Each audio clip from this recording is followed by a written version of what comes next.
what would you say someone like Mary Ellen Pleasant, who obviously with means on the other side of the United States, the west side, which in California also had a voting proposition, which is P50, in order to safeguard democracy, as it were. What would you say she would have made of the fact that now you've elected a socialist in a capitalist space, and she is a capitalist, although Well, she he used calls himself a democratic socialist, yes. Yes. So she did use some of her means in order to help fund the Underground Railroad, and Yes. juxtapose that against the position that most of these millionaires or billionaires held against the democratic socialist in New York.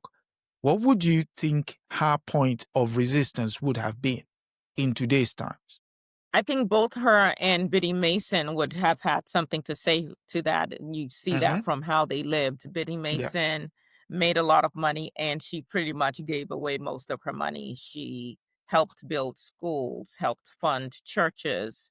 She helped fund an orphanage. She provided credit at stores where people who were less fortunate could go there and just say, hey, it's on her credit, and be able to purchase basic items. She provided free food. She helped provide lodging for people who were ostensibly fleeing slavery and trying to figure out how to rebuild their lives. And of course, Mary Ellen Pleasant did the same thing.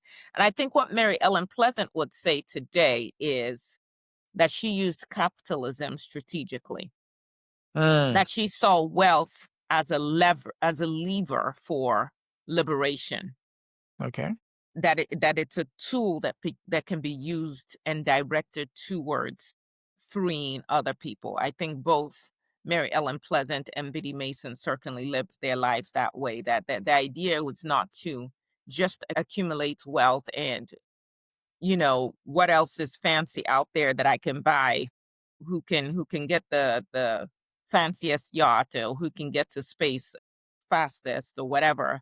But really, how do I use my money to free my people, to make a difference, to fight for justice in the court system? And so they had a very different sense of, yes, we live in a capitalist society, and I am engaging in activities that allow me to acquire capital. But that capital is not just to gorge myself. And I guess even though she's not directly of African descent, although every human being can trace themselves back to the first person on earth, which would be a Black woman, Mackenzie Scott seems to be doing the same thing. It appears that she cannot give her money away fast enough. And what's so crazy about it, as many millions as she's giving out through Amazon and investments, I mean, it just keeps pouring in. So Back in, 33 million to Spelman, 80 million to Howard just in the last couple of months or so. Really impressive. Even my school district here in Central Texas, unsolicited, I believe she gave 18 million or something of that nature to our school district. And so I think she has some of the DNA of Mary Ellen Pleasant and Biddy Mason in terms of using capital strategically, and not just, I mean, how many beds can you sleep in at the same time? How many cars can you ride in at the same time? So when people say, I've got a 20-car garage, well, congratulations. And when you die, you can't take any of it with you. Yeah. Okay.